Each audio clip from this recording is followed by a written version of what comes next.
Be me. Live in High River, Alberta. The mountains are only an hour's drive away. Me and some friends decide to go camping out in Kananaskis near Canmore. I will call them Iron Bro, Tracker Says, and Stoner Says. Iron Bro is a metal worker. He's a big guy. He is close to 6'5". He is easily the strongest of us all. He always carries a book knife that he forged. Tracker Says was raised in the mountains. She knows every animal and their every habit. She can even find the smallest traces of animals and can track them like a damn expert. Stoner Says is a great cook. She carries weed on her 24/7, but that is for her glaucoma. As for me, I am just a menace guy. It is late September when this happened, so the leaves are just starting to change. The cold weather has not quite set in yet, so we won't be too cold. Take our truck out past Longview, heading towards Kananaskis country. There are lots of trails right off the highway where we can hike. We are allowed to camp anywhere there that we would like. We choose a spot across the bank from the Highwood River. It's about 12 or so kilometers away from Canmore. Despite the proximity, it's really quiet. The tree line is still thick and continues like that all up the mountainside. We park the truck and grab all of our gear. Iron Bro and I carry the tents. Tracker Sis has her map and her hunting rifle in case we find any animals. Grizzly bears are especially common this time of year. Stoner Sis has the food and our clothes. We trek for about 3 hours. We find a nice cliff face overlooking the highway below. We can easily see our truck. It is nice and sheltered from the winds blowing through the peaks. Looking around our chosen base, we find some trees that have been bent. They are large poplars. They look like they're leaning against each other. 5 or 6 of them all in a bunch. What are you looking at in the trees for, Anon? Iron Bro asked me. He and Stoner Says are already setting up the tents. I tell him about the way the trees are bent. Probably just left over from snowfall last year. I did not think much about it. Iron Bro seemed right. Tracker Says, though, was not convinced. She tells us she's seen stuff like this north of Red Deer and over near Burnaby in BC. The locals say it's just an odd phenomenon. Local First Nations say it's from the Sasquatch. Sasquatch, get real, Stoner Sis laughs. Tracker Says just shakes her head. She might not believe, but she respects the legends enough that she listens to the First Nations elders. I remember my grandfather talking about them. He said that they were peaceful, but that you should avoid their territory if you can. We continue setting up camp. By the time we are done, it's close to dark. We gather around a bonfire and enjoy a nice quiet dinner. We have lots of jokes and lots of fun. Stoner Says offers out some weed. Only Iron Bro has any. Tracker Sis wants to stay sharp in case of bears. We tie up the rest of our food high up in a tree. We tie it up about 12 feet off the ground in a nearby maple tree. Bears won't be able to reach it. After that, we turn in for the night. The next day, I get woken up by Tracker Says. Anon, wake up. Something tried to grab the food. I hurry out as Iron Bro wakes up Stoner Says. Sure enough, the tree with the food has some newly broken branches and what looks like claw marks higher up on the truck.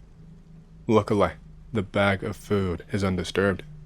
Maybe it's a black bear, Iron Bro reasons. Tracker Sis agrees and says that we should try and tie it up higher tonight. Stoner Sis and myself go for some water. There is a stream not far away from our clearing. We have all the gear needed to purify our water. Beaver itch is common here. We walk to the stream and start filling our larger jug that we brought with us. As we do, I notice the branches in the trees. They are all broken in the same direction. I stand up to take a closer look. All the branches are about 10 feet off of the ground.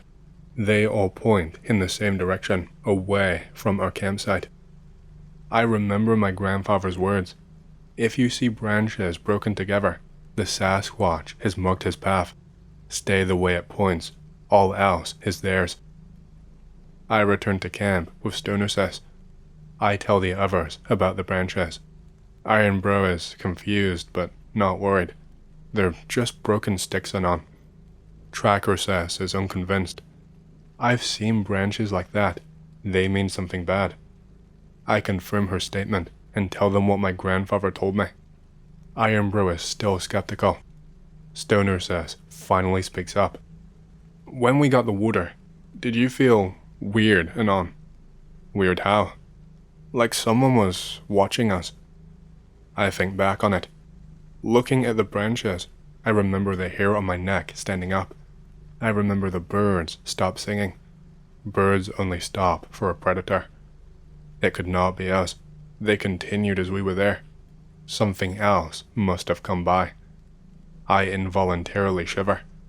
Something was there, Stoner Sis says again. Tracker Sis and I are now thoroughly unnerved. Ironbro is still doubtful, but he looks more than a little nervous now. We decide to stay near the camp for the night. Darkness falls again, and we are around another fire. We are a little more at ease now. As we are talking, we hear a sound in the distance. It sounds like someone knocking on wood. It's echoing through the mountains, so we cannot get a good idea of direction. It knocks 3 times before pausing. After a minute, the knocking happens again. We should knock back, Ironbro jokes. Tracker Sis shakes her head adamantly. She says it's a bad idea. I already stood up and grabbed a large stick that was in our woodpile. I approach the tree with the food and start knocking in return. Like the first noise, I knock 3 times in return. We wait in silence. The knocking happens again. Ironbro laughs, and Stoner says has a small smile as well. I knock again. The knock returns, but this time they're joined by a scream. I've heard lots of animals before, but this was entirely unfamiliar. Elk, wolves, owls, bears, humans. This sounded like none of them. It was primal, bestial. It echoed from where the knocks came from. Tracker Sis is now very scared. I recognize that sound. I ask her what it is. She just stands up slowly. That was definitely a Sasquatch. She says she heard these calls before in BC. None of us quite know what to say. Then we hear the call again. It sounds more agitated, like it's expecting an answer. Should I call back? Anon, don't, Tracker Sis says, nervously. It could be bad. Very bad. We hear another call. This one is closer this time. About 50 feet behind us in the bush, we hear it. It's practically bellowing, and it shakes right through us. Ironbro is now incredibly scared, holding Stoner Sis protectively. Stoner Sis is halfway through her third joint and is unable to comprehend anything but her own fear. Tracker Sis grabs her rifle reflexively. I back away towards them, clutching my stick. We hear the call through the mountains again. Then the thing closer to us bellows back. It has gotten closer. We can now hear it coming through the underbrush. The leaves are crunching under its feet gently. Then we can smell it. It's like a deep musk. Think wet dog meets pure testosterone mixed with a harsh skunk. None of us know what exactly to do. It sounds big, and all we have is a single gun, 1 buck knife, our hand axe, and a stick. Whatever this is, probably would not feel any of that. The movement stops and we hold our breath. It's now only 10 feet away, just outside the light of our fire, just inside the bush. For a moment, there is nothing but silence. Then the calling in the distance starts again. This one is longer, more purposeful, like it was summoning something. The thing across from us bellows back again, but now it's stamping the ground. It pounds the ground with its feet and hands before shaking the trees. We wait for the worst. Then it starts walking away. We wait and listen to see if it comes back. After about 20 minutes, we hastily retreat inside our tents. Morning could not come fast enough. None of us slept at all. None of us dared to. Next morning, I am up first. I go and check out our campsite. The food is still undisturbed, but the tree that it was in was thoroughly shaken. This was a large maple. The trunk had to be about 2 feet in diameter. The roots looked like they were being pulled out. They were exposed, and the earth was thoroughly beaten. Tracker Sis and Ironbrow joined me soon after. Stoner Sis does not want to leave the tent. She is too scared, and I don't blame her. We find no traces of anything else other than some broken branches and a tuft of hair. We seal that away before returning to our campsite. We decide it's no longer safe to stay here. We pack up faster than I could have imagined we would, and we set out back down the trail. The whole time, it feels like we are being watched, not just by one thing, but by multiple. I scan the tree line to see if I can spot anything, but I see nothing. The birds are quiet again. Once we reach the car, we dive inside and drive on into Canmore. We spend the rest of our trip out there in a local motel. Anyone who asked us why we left, we just tell that we saw a large grizzly. They would not believe us otherwise. We headed back to High River not long after. Tracker Sis is now cautious about going into the mountains again. Ironbrow and Stoner Sis have moved in together. Their wedding is in a few months' time. They both now strongly believe in Sasquatch. I got in and called my grandfather when I got back. I left a message for him about what happened. He called me back immediately and sounded more scared than I could ever imagine. He says that we were lucky that there was one that close and that we were not hurt. He advises we camp in a larger group next time, or at least bring something else to defend ourselves. We sent the hair we found to be tested. We have not heard the results yet. All of us believe in the Sasquatch now. We all kind of want to go back. Despite how much this ordeal scared us, it would be cool to see one, you know? Sasquatches, man. This is one of the scary instances that happened to me. I was 20-something years old at the time this happened. I was a metalhead with metalhead friends. It was in the NorCal East Bay area before everything went to complete shit in that state. We all liked to party, and being in the Tri-Valley area, there was fuck all to do. We made things interesting now and then and would find weird spots to get fucked up. One night, we are bored of getting fucked up at bro's house. We decide to go somewhere and all get shit-faced. One metalhead bro says he knows of an abandoned mine out on Tesla Road. We all agree, gather up bros and broettes, about 8 of us in total. We grab beers, weed, flashlights, and head out. We drive up in the hills. The area around the Altamont Pass is always windy, always, and that's why there are so many windmills. The fucking wind was howling that night. There was brush and scraggly trees being bent this way and that. We were blasting Slayer, Megadeth, Metallica as we drive. It takes a good half hour to get to the destination, pick related. We park the cars here and pile out. Metal Bro says no flashlights, as it is private property and the light would definitely be seen and we would be reported. We hop the gate and start walking between the hills. Shit is creepy out here. The wind is howling between the brown grassy mounds. The clouds are making flickering shadows. The light is alternating between bright and dark as they rip across the sky. We exit between the two hills and a rolling valley opens up. Way off in the distance is the only man-made light from a distant building. We walk along a dirt path that rounds to the right. It's about half a mile of walking. What the fuck, Metal Bro? You did not say we'd have to walk this fucking far. We are a bunch of lazy asses. There is this distinct feeling of isolation, and I can literally feel the distance between where we are at and where the cars are parked. Fuck. I hope nothing happens. As we round a bend, a pit opens up down the path with old mine trailings piled up. The face of the large hill is scarred from an early 1900s mining operation. Old abandoned equipment stands alone in the pit where the trailings are. Metal Bro says nope, the entrance we need is up the face a bit. We walk up a narrow path above the pit. When we get to the top of the trail, Metal Bro points. That is our entrance. What the fuck is that? It's this tiny opening we have to crawl through to get inside the mine. Everyone crawls in. Everyone. I follow. We have our flashlights on now. It's a big cave with tons of graffiti inside. There are empty beers everywhere.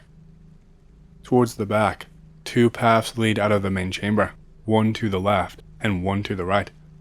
The right side is a vertical descent straight down, with an old wooden ladder with broken rungs.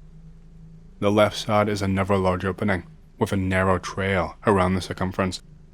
The middle is filled with debris that slopes down into a pit on one side, like an antlion pit. We proceed to get shit-faced, beers drank, weed smoked. Maybe 45 minutes pass like this. We are having a good time. And then we hear some noise. Not from the entrance though, from deeper inside the cave. Fuck, what was that? Everyone is looking at each other nervously. Silence descends.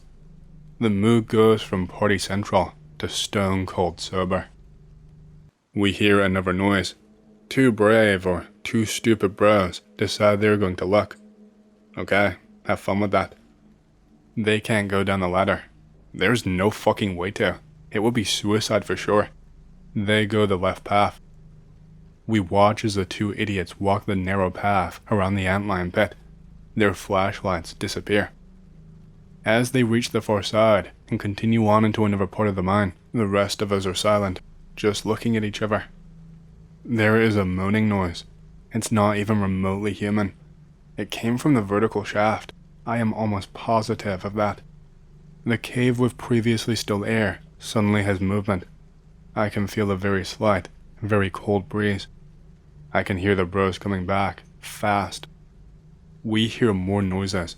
Not just the noise of bros' shoes as they are coming back, but other noises too. Like something is moving down here, following after them. Oh fuck this shit. Bro says, get the fuck out. We are all cramming through the tiny opening to get back outside. The wind is screaming. Clouds are covering most of the sky. There is hardly any light at all. All of us are out now. We are running back down the road. We look behind. Something shadowy emerges from the mine entrance. Jesus fuck. We are all running as fast as we can. The lights in the building way in the distance are off now. The car can be seen on the road where the building is, headed toward us, moving slowly but with purpose. We round the hill, hop the gate, and get in the cars, firing up the engines. Something is there between the hills, away back from the gate. Holy shit, drive. We can see the soft glow as the headlights from the vehicle that was driving up the path start to illuminate the side of the hill. The dark thing looks like it turns its head towards the direction the vehicle is coming, then darts up the right side of the hill into the darkness. We fucking haul ass out of there. We don't even play music on the way back. We are all silent. Everyone is shaking and almost in tears. We get back to Bro's house. We all just look at each other for a few minutes, then call it a night. To this day, we still don't know what it was, why it was chasing us. We never went back to that place again. I still think of that night, whenever the clouds are tearing across the sky in front of the moon. Hey, hope you've enjoyed the story so far. If you want to hear more, make sure to subscribe, like the video, and leave a comment because it lets YouTube know you like the content and helps more people to see these videos. My next big goal for the channel is 100,000 subscribers, and as a celebration, I will be doing a Q&A video once we hit that goal. Thank you, and back to the stories. Me and my guy Rashawn went in the woods one time, with a really shitty plan. Me and Rashawn load up on guns and necessary supplies. We are gonna do the K in the Woods Stalker Challenge. We lived in Washington at the time, so there was a fucking shit ton of forest. We hop on Google Maps, satellite imaging, and immediately, about 3 miles into the woods near our town, a partially blurred but blatantly rusted and overgrown facility is there. We load ATVs onto truck and make sure that we have enough food for a week because we are not pussies and drive out. Rashawn is obsessed with Wehrmacht stuff, so he has a good old Mauser bolt action and a Luger that his great-grandpa got off a dead SS officer. I am obsessed with Slavic shit, so I have a nugget and a hand nugget. Both of us have gas masks for no fucking reason. So, We get to the edge of the woods, and being the paranoid fuckers that we are, unload our gear and hide the truck with branches so that it won't get stolen or towed, etc. We hop on the ATVs and get going. Within the hour, we have camp set up and have broken out the pre-marinated shashlik and spits. I pluck out some stalker campfire guitar songs and we just chill. We decide it wouldn't be very stalkerish for us to just chill in one spot. We eat the shashlik, put the rest of the food up high, load our weapons, and begin exploring. We had some good fun. It looks to have been an old processing facility. There are grain silos everywhere. We decide to set up position on top of the silo just to feel a little bit safer. Rashawn guards the ladder while I go up to look around. Seeing as how I had the scope, I stay up there for about 15 minutes. I catch a glimpse of something in the upper part of what was most likely the administration building. It looked like a chick with a beard. I chamber around and let Rashawn know, whispering into my walkie-talkie. I hear a laugh coming from Rashawn. Dude, we gotta go check that out. Sweet Lord, Rashawn. I climb on down, and we both make sure our pistols are loaded. CQC is a bitch with long rifles. Since I have me a revolver, I only have 6 shots. Meanwhile, Rashawn is decked out with 12 rounds in a Luger. We are feeling like real operators. We kick down the door on the bottom floor of the admin building. It was not as smooth as you would think. We had to kick it a good 6 times. Our flashlights are on. There's probably asbestos in here, so I guess we need the masks after all. Sneaky breaky up the stairs. There is a fucking barricade at the top floor. There is a little hole in the barricade, which reveals that there is no fucking door. And the thing I saw is in there. It had a really feminine face, minus the massive beard. Its hands were small, like a baby's, but the rest of it was built like a fucking gorilla, but with tits. It was eating out of a pile of rats. I pull the hammer back on my pistol, and Rashawn realizes something is up. Too bad the Luger is loud as fuck. This thing immediately looks up from the rats and rushes the barricade. Thank God it could not get through. Then, it jumped out the fucking window. We hear a nice crunch. We fully expect it to rush up the stairs like something out of a horror movie, but it doesn't. We hear the grunting getting farther and farther away. We decide that now is the time for both of us to go up the ladder on the silo and look for it. We are not pussies, and we are fully prepared to shoot this mutant thing, whatever it is. Up on top of the silo, we look around again. I'm surveying the rest of the complex when suddenly from behind me, bang, and a bolt being worked. I ask what the fuck happened. It was at our campsite. I missed it, but I think it got the message. End of day 1. Day 2. We wake up. No sign of the Squatch. We are still on edge about the whole situation, but we are stalkers now. There is no room for fear. We continue our exploration, this time with a walkie-talkie and me on top of the silo watching Rashawn's back. He mostly just scouts the area while I watch the area above and behind him. He finds several points of interest and we arrange to check it out later. At the other end of the complex, we see that vile, gorilla-looking thing hauling ass back into the area. I let Rashawn know, and he runs into a building. He radios me, letting me know he is in a locker. For fuck's sake. The thing sniffs around and begins digging with its baby hands. It pulls a fucking dog out of the ground and begins eating it. I almost vomit. I decide to try and kill the haram beast. Krakow. I peg it in the foot. I pinch myself for being a piece of shit and not putting distance or wind into the equation. It fucking howls and rushes the building where Rashawn is hiding. It's probably pissed now. I hold my breath. I thank the Lord when I see it break through the door on top of the building. It probably has a bad sense of direction. I get ready to take shot number 2. Krakow. This time, I hit it in the gut. There is more howling from the thing, but this time it's weaker. It jumps off the building and fucking spider crawls into the woods. I radio Rashawn to let him know it's gone. His voice is all shaky, and he says the thing sniffed the locker he was in for a moment and gave it a good punch. Next time, we are going together. That was the end of day 2. Day 3 begins, same as the last one. We don't feel comfortable on the ground anymore. We set up a rope ladder on top of one of the buildings and barricade the door. We move everything up there, tent, food, and all. We decided yesterday we needed some extra firepower, so our friend Tim was going to come down with his AR and Glock. Dude was in Afghanistan for a grand total of 4 years. He knows his shit. We hear the sound of his fucking gator coming through the woods.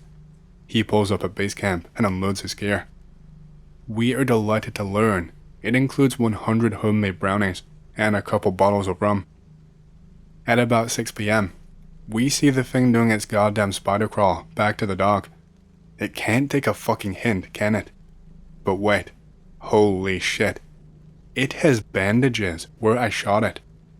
Its foot has a makeshift splint, and its gut is covered with a piece of leather that has been tied on with primitive looking fibers. Everybody takes aim this time.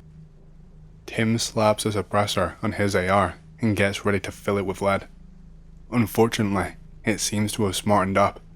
It hears his AR click and starts snarling, looking right at the people who have been ruining its dinner time for the past 2 days. It drags the dog into the administration building and I guess begins taunting us. Tim says, "Holy shit, y'all were not kidding." We unanimously decide that sleeping in shifts is a good plan. I wake up and Tim is refilling the magazines that he brought along. The building where it had the dog is now covered in fucking bullet holes with a nice bit of blood in the area too. Before I can even ask, Tim says, "It made a run for it. I think I hit it, maybe 12 times, not so much as a peep out of it." I am confused because I fucked it up last time. I ask him why he could not do shit to it. Well, for one, it came out covered in scrap steel, about 3 layers for each, I guess armor plate. It also used the dog as a meat shield.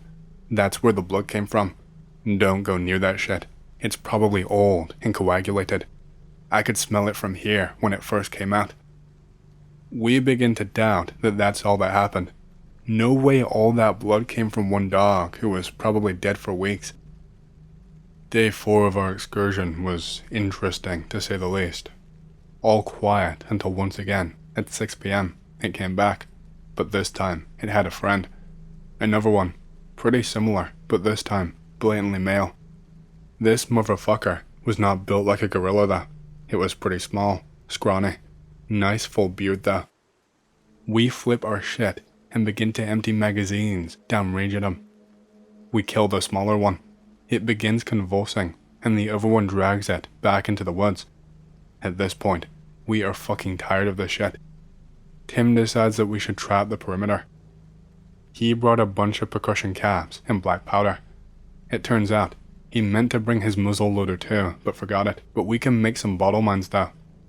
What we did was fill plastic bottles with scrap metal and black powder, cut a tiny hole big enough for a pin to go through, and secured a percussion cap underneath the pin. We buried about 14 of them around the facility perimeter. On day 6 of our little adventure, things turned into an all-out siege. It's a miracle that nobody heard the gunshots and called the police. Rashawn flips his lid and points to the tree line. 5 of the things, including the gorilla thing, are standing there with what looks like makeshift spears. Why did we have to get the smart ones?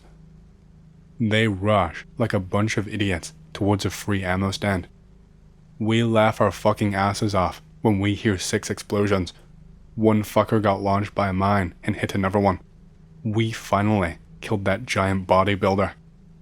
Our victory was short-lived, however. 10 more came out and collected the bodies. At this point, we are certain that we are fucked.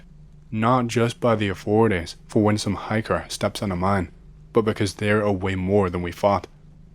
At this point, we start to think it's less Bigfoot, and more that we picked a fight with a clan of inbreeding hillbillies. We send a few of our friends a map of where we placed the mines and ask for backup. 2 of them show up.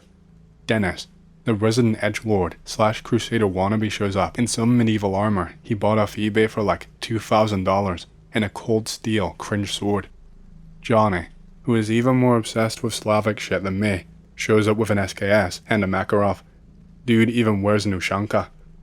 We begin fortifying our roof. We made a quick run, grabbed some burlap sacks, filled them with dirt, and even ended up making a makeshift cannon out of an old pipe. We ended up loading it with silverware and marbles. We replenished our mines with about 20 more around the perimeter, and I set up a sniper position on the now famous silo. Once again, at 6 p.m, they show up. Our suspicions that they are a clan is almost confirmed when one shows up with a double-barreled shotgun. Of course, he is the biggest threat, so I like to try and kill him first. We finally get that shot I have been looking for. We get him square in the center of mass and watch him fall over. Proud of myself, but also going to hell. Of course they rush. Not learning from last time, 11 or 12 of the 20 blow themselves up on our mines. Johnny stands above the sandbags, raises his SKS above his head, and lets out a mighty roar. This invigorates our will to fight even further, and we fire off the cannon. 2 limp off into the woods with forks and marbles in them, and 1 is blatantly killed as the brunt of the shot hits him. 110 rounds later, the battle is over. We gather up the bodies, burn them, and hopefully gathered up all of the mines and dismantled them. I think the cannon is still at Tim's house somewhere. We all make it back to our rides in GTFO. I lay awake at night, hoping we did not commit mass murder, and that the 2 that got away with forks in their ass don't show up at my house with the cops. That last story is pure cringe. Oh.